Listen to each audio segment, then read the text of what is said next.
What's going on, ladies and gentlemen, and welcome to the 2P's Reviews. Schrocko here with Duke, and we're here to talk today about Antman. We just got back. We saw it probably a few hours ago. Yeah, it started at 7. It's now midnight. So we just got back. We had some errands to run first, but so the structure of the show is going to be the first few minutes. We're going to just give kind of our opinions. It's going to be spoiler free.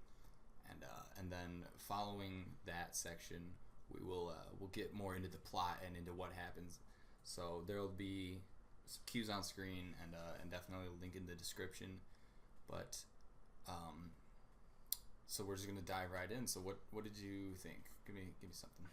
Well, before this movie came out, as you probably know, Edgar Wright was slated to direct, which was kind of a big deal. Who? Edgar Wright. He made Hot Fuzz with Simon Pegg. Okay, I did not know that. It's kind of it was a really big deal, but there's creative differences because Edgar Wright did not want. He wanted creative control because he's one of those directors. He likes being in control. But Marvel, so am I. You know, big man in the sky right now, doesn't like doing that because he wanted his standalone film, but they, as you know, are in a big universe. So hearing about all that, it kind of like I'm not a huge Edgar Wright fan. I respect his work and everything, but like, you know, it's not that big of a deal. But seeing the movie, I was impressed. It kind of like, it didn't feel like a Marvel movie. It felt like a different kind of movie, but there was still that Marvel element to it, which I really enjoyed. What was your take on it? I thought it was really fun. I had a whole lot of fun in there. We laughed. Everyone in the theater laughed a whole lot. Especially that one dude straight to our left, probably 4 seats down. He was having a ball. Yeah, he definitely was. Which is funny because we had a very similar character when we went and saw the first Avengers. What, 3 years ago? 3 years ago, something like that. About. And it was almost like the exact same thing. This guy that was just a few seats over to our left, nobody in between us, and he was just laughing his ass off at everyone really loud. And I loved that, and I loved the environment. And like other people laughing made me feel happier about the funny bits. And but most of it didn't feel like a superhero movie until the Yellow Jacket got the suit going, and then they were fighting with their suits. And then I'm like, oh wow, now superhero stuff's happening. But before that, it was like almost like a criminal spy heist movie type thing. Comedy, going on, yeah, like with a superhero element. One thing I think this film did right, like Ant-Man's not a serious guy to me. Like, if you just looked at Ant-Man, it's kind of a really dumb idea. Yeah. And this movie didn't take itself too seriously. Totally, like, if it did, it would have been really dumb. It'd be like, oh my, like they're trying to make it way too serious. So when you told me they were making an Ant-Man movie, and then I looked stuff up about it, I thought that you could not be, you being Marvel, could not be making a stupider decision. Definitely. Because like you pitched the idea to me, and as soon as you said, "Hey, they're making an Ant-Man movie," I'm like, "The fuck is an Ant-Man?" I know. Because you've been into like comics longer than I have, and definitely are still more into them, in that you have more and you've read more. And I had never really been. I'd heard of him, but I'd never read any Ant-Man or anything like that. And I was like, that sounds fucking ridiculous. How can you make a man smaller and tell me that he's a superhero? But one of the trailers, I think the first trailer, all the way through the first trailer, I was still like, this is a joke of a movie. I definitely agree with you. And then the second trailer came out, and I'm like, oh shit, that looks kind of cool. And then we went, and then I got a little more hype for it, and I think there were 3 trailers, right? Yeah, like usually for Marvel movies, they have 3. Yeah, and I think by the time the third one came around, I was like, oh shit, this would be a good movie. We'll go see this movie, and we did, and it totally blew away because it was a joke, but they knew it, and they acted like it was. Excuse me. They did it really well. I thought there was. Yeah, I have a few. Yeah, like one reason I kind of got excited for this movie was that comic book I bought you, Ant-Man by Nick Spencer. If you like comics at all, pick up this book. There's only 5 issues because Secret Wars happened. Blah blah blah. We don't need to talk about that. But it's like so hilarious. It's like Ant-Man, like just being. It's like the movie. Like it's just a joke. Like Ant-Man's not a serious guy. He's just a joke. Scott Lang. It's great. One thing I liked about this movie is I watch the trailers, and this is like my biggest problem with trailers anymore. Like I kind of hate watching them now because they give away the movie. I like with Avengers. I watched the trailers. I got so hyped. I saw something like, oh, it was just trailers with a few things added in between. this movie, I think I saw the first two. I never saw the third trailer. A lot of stuff I'd never seen before. It was kind of nice. Like, oh, that's cool. Like, I didn't get this night seeing it on the big screen. Yeah. And I thought the performances were great in this movie. I don't know about you. I thought Paul Rudd fucking killed it. He did. I was very impressed. He did really good. Like, he's a comedian to me. He's not drama. But, like... Yeah, exactly. I don't know about you. But he did this mix really well. Like after I saw this, I could almost see him in a serious movie. Because obviously this wasn't a serious movie. It's a Marvel film. And so there were jokes all around. But it was still more than, like I Love You, Man, or something like that. It wasn't just a comedy movie. It was a slightly more serious movie. Yeah, I definitely agree with you. It's still hard to take superhero shit seriously, but... Oh, yeah. Yeah, we can talk about that later, but, like... Yeah, everything... The acting was really good. Michael Pena, his, like, prison cellmate, I thought he was, like... He was probably he might have been my favorite character, just because he was so funny. Like, he's been in, like, the movies like Fury, you've probably seen him in. Yeah. But, like, he's always been serious as someone this. I'm like, he's hilarious. Like, he could... I thought... At first, I thought he was, like, a stand-up comedian I've never seen before. But, like, yeah, he was great. And what you're saying about comedy... This, like, all the Marvel movies have, like, comedy, but not like this. Like, this movie was almost like a comedy action movie. You know, like, there's always, like, joking. This was more joking than the Avengers. Yeah, and I liked how they kind of made fun of the Oh, I guess we can't not put spoilers, but, like, we'll talk about that in a few minutes. But, like, they kind of made fun of the Avengers, and, like, they talk about, like, oh, shouldn't we, like, call the Avengers? Yeah. Like, I think that's funny. Like, they just make jokes like that, and they're, All right, so before we go any further into spoiler territory, let's go ahead and just say... This will be our official reviewing statement. Was it worth paying the money to see it? Yeah, I think so. I would agree. I'm glad I saw it once, and I would even consider seeing it a second time. I definitely would consider seeing it a second time. I don't know if I will, though. Now, we didn't see it in 3D because neither of us like 3D movies at this point in the technology. The glasses give you a headache, right? I hate. It's just the glasses about 3D. Everything else I like, but it's just they give me a horrible headache. I just think I don't like 3D movies because I think a movie is just as good in 2D. Like, I don't need that extra. Yeah, I completely agree with extra dimension to it. It's unnecessary to me, so I would rather just save $3 on a ticket. But so now I suppose at 8 minutes or so, we'll go ahead and talk a little more about like the plot and everything. Like, we won't worry about spoilers at this point. So if you're still sticking around and you don't want to hear spoilers, now's the time to go ahead and go see the movie and come back and finish the video, because I definitely want you to come back. Yeah, we all both do. Okay.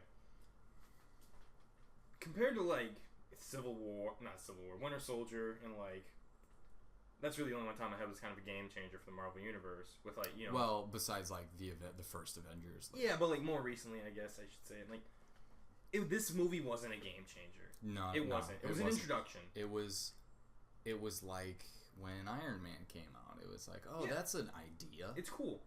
And this sounds stupid saying, but, like, Antman was a lot smaller. You know, like, it was more contained than the Marvel. Like, like Avengers. Like, that was, like, global. Like, this is just, like, it's all in San Francisco. And I kind of like that. So like, it's, like, a smaller, like, it sounds really dumb saying, but it's a smaller movie. One thing I really liked about the way that they did the, I don't even know how to put it, but, like, take Age of Ultron. They lifted up half of an entire city or whatever into the air. And in this, no actual, like, destroy the world plot began. No. You know what I mean? Yeah. Like in the first Avengers, the invasion started and the Avengers fought it off. And in Age of Ultron, like this idea to drop a huge meteor onto the Earth and wipe out humanity via the dust cloud or whatever, however the dinosaurs went, it had begun. But in this one, it was just like, this guy's got this technology now, and he will sell it to Hydra. He was going to sell it to Hydra. In fact, he had already sold them the suit. He just hadn't given it to him yet. And he was going to give it to Hydra, and then stuff was going to happen. But it never got to that point. I really liked that. I did too. Just because I think with the two past Avengers movies, we'd gotten that, like, oh shit, it's happening moment. And in this one, it didn't get that far. And I liked that. It was refreshing to me. I like that. That's a good point. I really thought about that. My biggest problem with this movie, and it's like every other, like, Guardians did it, Winter Soldier did it, Thor did it, Iron Man 3 did it. Basically, every movie has done this. They kill their villain. Oh, yeah. You didn't like that? I get kind of tired of it. It's like, with Avengers... Did Thor kill the villain? He died in the end. Yeah, Malekith died. Who was the villain? Exactly, you don't care. Like, in 3 movies, I'm like, who's the villain in Ant-Man? Darren Cross. Yeah, that's right. Oh, I don't care. Oh, yeah, like, I totally know what you mean. Because he's gone now. He's irrelevant now. He's completely irrelevant. Oh, my God. The way he died, though, it was incredible. That was, like, brutal. It was crazy. I was gonna, like... a shitty way to go. Yeah, and, like, he was insane, though. Like, the only villain I can think of in recent memory is Ultron. But now he's gone. Probably. He's not even gone, did he? I don't know what happened to him. I don't remember. Vision, that's the thing. Like, you just don't care. And, like, to me, you could have had, like, because Ant-Man, in the beginning, if you remember, he's like, I hate violence. Yeah. Which, to me, would have made more sense for him to be like, you're going to prison for the rest of your life. Yeah. Then, like, in the next movie, he could have broken out, started producing, like, Black Market with Hardship, which would have been cool. He could have brought him into the Avengers, like, movies and everything. Mm-hmm. But, yeah, that's, like, the only problem I had. I mean... I think my biggest problem with this was, once again, they took the main female character and made her a love interest, as opposed to just another character. Like, I honestly, I just don't want people to be kissing anymore. I don't care. Yes. Like, the underlying sexual tension between the two was just, to me, it was just completely unnecessary. Like, I mean, I totally got it, and I totally know why they do that. Like, they're playing on, like, the Twilight fan and all of us. Yeah. But I don't want that anymore. And, like, it happened in Age of Ultron with Natasha and what's-his-face? Bruce Banner. Yes. Totally unnecessary. And actually, I think that was really, like, making the Black Widow's character worse. But that's a totally different discussion. I completely agree with you. Like, I kind of like that antagonistic relationship they had. I thought it was interesting. But, like, now they're just, like Hank Pym and his wife. They're the exact same thing. Like, I would have liked it more, like, in the Ant-Man sequel, which I think they're probably going to make one. Because why wouldn't they? Well, the thing at the end of the credits said Ant-Man will return. But that's for Not Civil necessarily War. in another... He was confirmed for Civil War, like, when they announced it. But if they do make a sequel, it'll probably, like, him and Wasp teaming up. I really hope they don't call her Wasp. Is that what they call her in the comics? Does this happen in the comics? That's so stupid, because that was Hank's wife's name. I think that's why they call it, like, a memoriam. That's fucking stupid. They should call her a different bug. Probably. Like, they had Wasp, Dragonfly. they had Antman. I like Dragonfly. That's cool. That was my idea. Yeah, Dragonfly, I like that. That's cooler. And she should have Dragonfly shaped be an wings. original character. She's not in the comics. Hope she's not. Exactly. There you go. It would be an OG. Yeah, and it'd OC, be whatever. OG, I think. OG, OC. OC? I don't know. But OG original character. Like, wouldn't it be kind of character? Because if they make an Ant-Man sequel, they're probably gonna do basically the same thing. But wouldn't it be kind of interesting to see, like, them, like, trying to, like, work together, but just like, oh, we hate each other. Like, this just isn't working. I wish that they weren't. Because at the end of the movie, they Hope, Hank's daughter, is showing Scott out of his house, and then Hank opens the door and sees them kissing, and then there's some jokes ensue. And it was funny. Like, I like the way Scott's character handled it, or Paul Rudd's character Scott handled it. Like, it was funny, but. Like, it would have been so much better if she still hated him for some stupid ass reason. Yeah. Because most of the movie, she was like, you're a totally unnecessary part of this team. Yeah. I could do it, but I'm mad at you. And I'm mad that my dad, Hank, thinks that you're necessary. I'm mad that you're here. And I liked that better. That, like, oh, I hate you, but I'll still work with you because we need to get this shit done. Relationship they have between each other. It's kind of like the Guardians of the Galaxy dynamic. Yeah. Because, like, I like that whole, like, we're a team, but we're not a team. Yeah, like, we're working together, but we're far from a team. Yeah, we hate each other. And, like... And then at the end, fucking, you got Star-Lord, Chris Pratt, listening to... what's that song called? Baby, there ain't no mountain... What's that called? Ain't No Mount High Enough. Is that really the name of the song?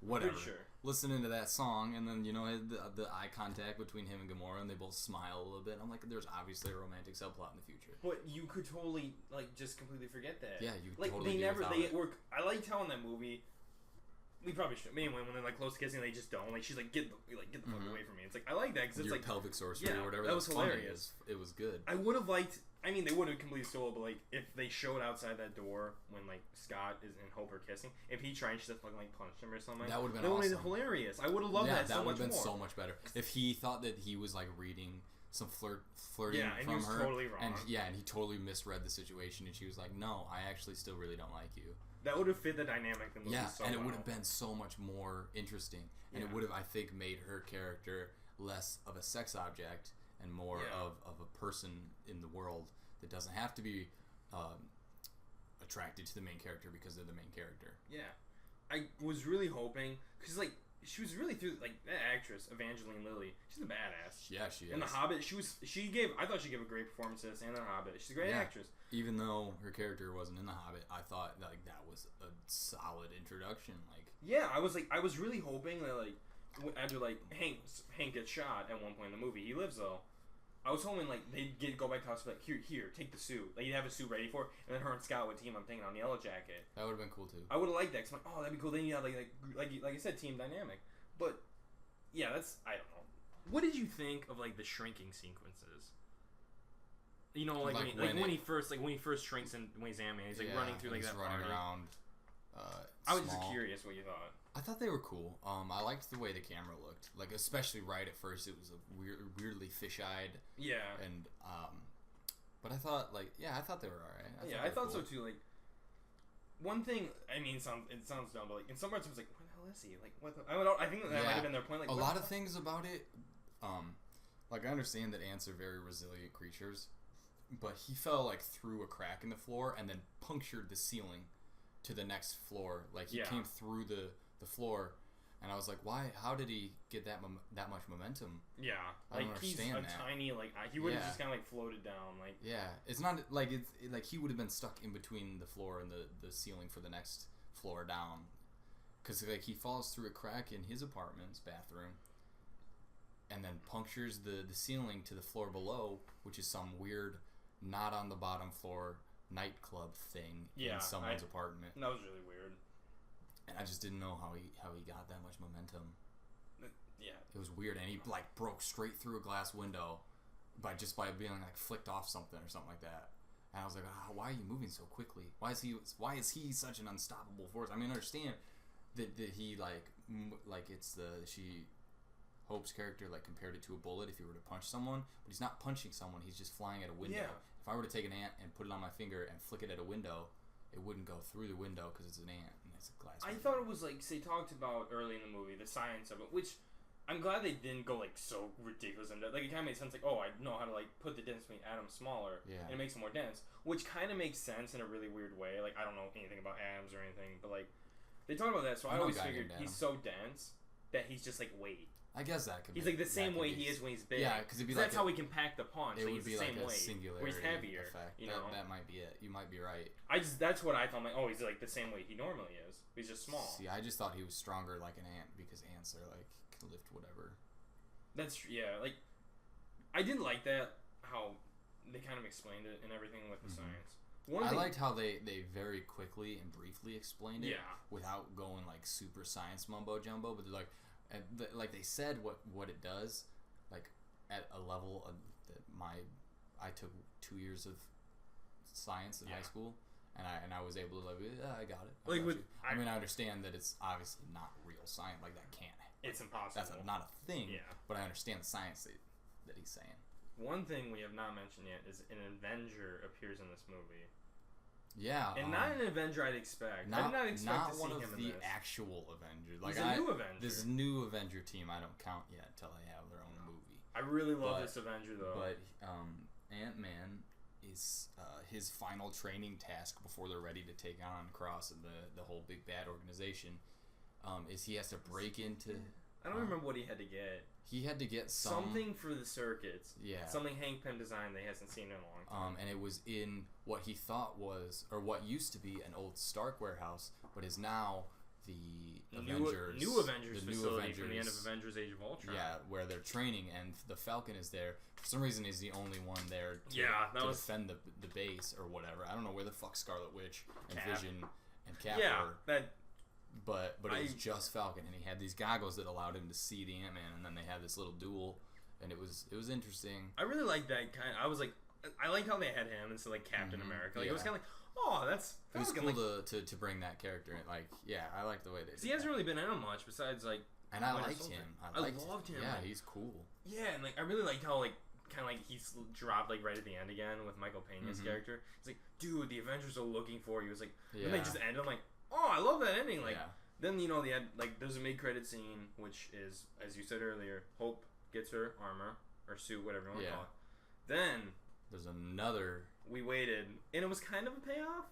I mean, honestly I can't even remember. Oh, I totally remember. It was Civil War. Yeah, teaser, it was the Falcon and Captain America had found Bucky Barnes. He was trapped in like some press device. Yeah, he looked very upset. Yeah, he looked Which I don't think he has made a face that didn't look upset since the Winter Soldier. So. Okay, you know how in the comics though he becomes Captain America, Bucky Barnes. You told me, yeah. I really hope he doesn't, because I don't like that actor isn't Captain America. I don't like him. I don't want like that Falcon actor. to become a Captain America. Does that make Honestly, more sense? I don't. It's not that I don't like that actor. It's like I don't like his long hair. Or his face. In the first Avenger, Captain America the movie. That's what it's called, right? The first Avenger. Yeah. Holy shit! Cool. It is called that. Yeah. I'm looking at the list of the movies right now. In that he had short hair because he was just his military buddy, and he looked way better. Yeah. Which if they did Captain America, he'd probably do that again. Like, I hope so. Hair, but this is the 12th movie they've made. I don't understand why his face wasn't all scarred up, but that's an Avengers or a Captain America discussion. But when he took his mask off, I really expected it to be all burned or something. Like something like around his eyes, because that's always where they put him.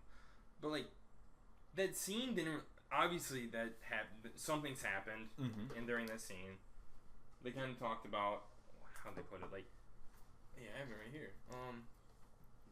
What did they say? They said like, "Oh, can we call Tony?" Like, Falcon recommends. Right. Cap's like, he can't help us anymore. Yeah, and he said something about the Accords.